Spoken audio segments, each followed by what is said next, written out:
एक बार फिर से आप सबको जय मसीह की। आप सबका स्वागत है। एक बार फिर से परमेश्वर ने मौका दिया आप सबके बीच में आने का, और जैसे हर बार एक आयतों के द्वारा एक उत्साह का कारण बनता हूँ, ऐसे मैं चाहता हूँ आज भी आप सबके लिए एक उत्साह का कारण बनूँ।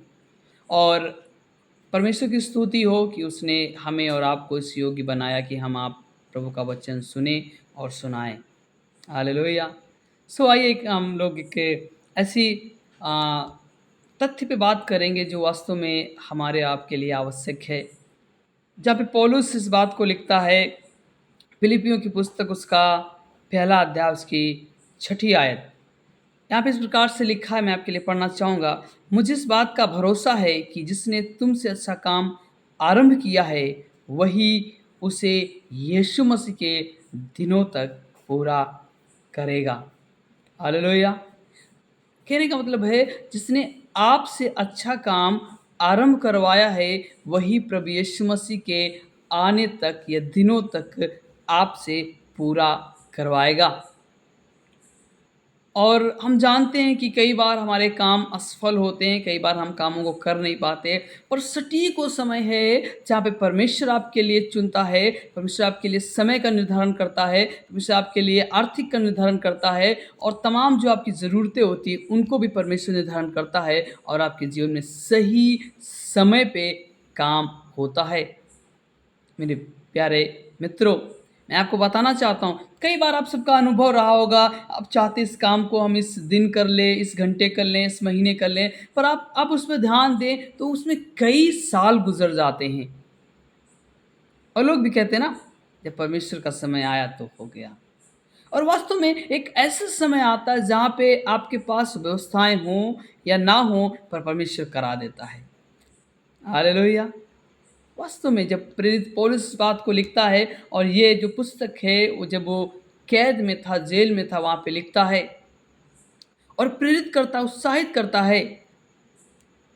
फिलिपियों 1:6 के अनुसार जहाँ पे इस प्रकार से लिखा है, मुझे इस बात का भरोसा है, निश्चय है, जिसने तुमसे अच्छा काम आरंभ कराया है वही यीशु मसीह के दिन तक आने तक पूरा कराएगा। मेरे प्यारे भाई और बहनों, मैं आपको प्रोत्साहित करता हूँ, उत्साहित करता हूँ कि जिसने आपसे अच्छा काम आरंभ करवाया है वही प्रभु यीशु मसीह के आने तक पूरा कराएगा। ये बहुत एक बड़ी बात है कि कई बार हमें निराशा, कई बार हमें ऐसा लगता कि नहीं, कुछ हो नहीं रहा है, कोई काम नहीं हो रहा, आपका बिजनेस नहीं चल रहा, आपके आपके बच्चे सही से नहीं पढ़ रहे, परिवार सही से नहीं चल रहा। तो मैं आपको कहना चाहता हूँ, एक ऐसा समय आएगा जहाँ पे सब चीज़ें एक बैलेंस हो जाती हैं।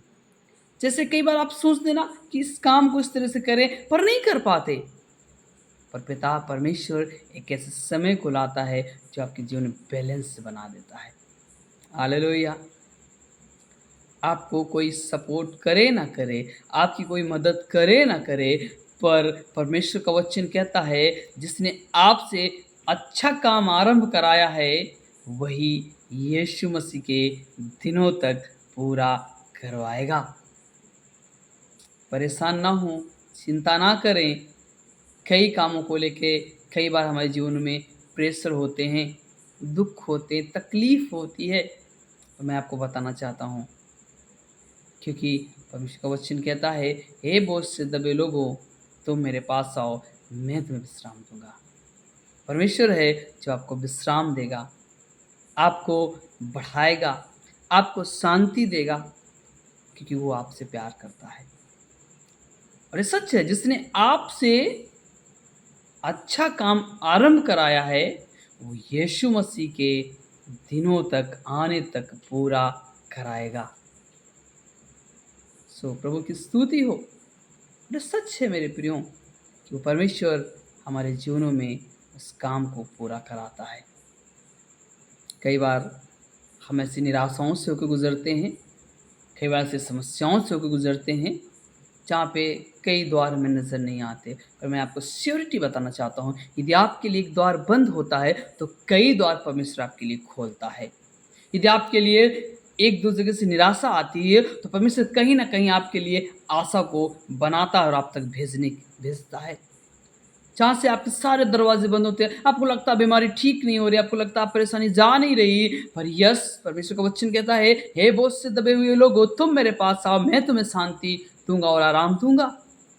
फिलिपियों का लिखने वाला भी इस तरह से कहता है, जिसने आपसे अच्छा काम आरंभ कराया है वही प्रभु यीशु मसीह के आने तक पूरा कराएगा।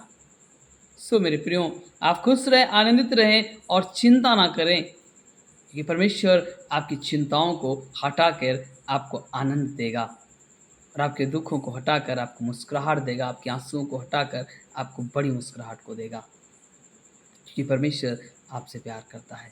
मैं आशा करता हूँ कि आज का संदेश आप सबके जीवनों में आशीष का कारण ठहरेगा। सो प्रभु का धन्यवाद हो। आइए हम प्रार्थना करेंगे। खुदाबंद यीशु मसीह का फिर से हम आपका स्वागत करते हैं। पिता परमेश्वर, हम जानते हैं जैसा कि फिलिपियों का लिखने वाला कहता है, ये निश्चय है, ये मैं भरोसा करता हूँ, जिसने आपसे मुझसे अच्छा काम आरंभ कराया है वो प्रभु यीशु मसीह के आने तक पूरा भी कराएगा। निश्चय है कि परमेश्वर हमारे लिए एक योजना को बनाता है, वो हमारे लिए द्वारों को खोलता है, वो हमारे लिए तमाम उन योजनाओं को गठित करता है जो हमारे जीवनों में बहुत आवश्यक है। प्रभु जी, हम प्रार्थना करना चाहते हैं हमारे प्रिय जनों के लिए, कोई परेशान है, परिवार को लेकर, बीमारी को लेकर असहाय हैं प्रभु, हम चाहते हैं उनके जीवनों में आप मदद करें और ताकत दे प्रभु, ताकि उनका जीवन में प्रभु जी वो स्ट्रेस, वो निराशा, वो दुख यीशु मसीह के नाम से दूर हो जाएं। और प्रभु वास्तव में आज का वचन उनके जीवन में एक ऊर्जा और एनर्जी को लेकर आए, प्रोत्साहन को लेकर, उत्साहित को लेकर आए, ताकि उनका जीवन एक प्रोत्साहित जीवन बनने पाए। ये सच है मेरे प्रियो, पिता परमेश्वर का वचन कहता है, जिसे तुमसे अच्छा काम आरंभ कराया है वो अंत के दिनों तक, या अर्थात प्रभु यीशु मसीह के आने तक पूरा भी कराएगा। प्रभु जी, मैं विश्वास करता, मैं आशा करता हूँ प्रभु आप हमारी प्रार्थनाओं को सुन के उत्तर देते हैं। और आज जितने लोग प्रभु जी देख रहे हैं, हम चाहते हैं उनके जीवन में जो निराशाएं हैं, जो कठिन दौर हैं, वो सब यीशु मसीह के नाम से प्रभु जी हट जाएं। एक आनंद का जीवन दे प्रभु जी, एक प्रभु उनके आंसुओं को हटाकर उन्हें आनंद दे प्रभु, उन्हें की चेहरे पे खुशी दे प्रभु यीशु मसीह। और मैं आशा करता प्रभु कि आज का वचन बहुतों के लिए आशीष का कारण ठहरेगा और बहुतों के जीवनों में उन्नति होगी, बहुतों के जीवनों में तरक्की होगी। मैं आशा करता पिता परमेश्वर, हमारी प्रार्थना है, हमारी गुजारिश सब बातों को सुने प्रभु जी। हमारी प्रार्थना है, विनती है, हम आपको देते प्रभु इस प्रार्थना को प्रभु, और सुन के उत्तर दे प्रभु। इस विनती को इस मसीह नासरी के नाम से मांग लेते हैं, आमीन। God bless you. प्रभु आपको आशीष दे। मैं आशा करता हूँ कि ये वचन आपके जीवन में काम करे और आप बहुत उत्साहित हों और बहुत अपने जीवन में आशीष प्राप्त कर पाएँ। जय मसीह। God bless you.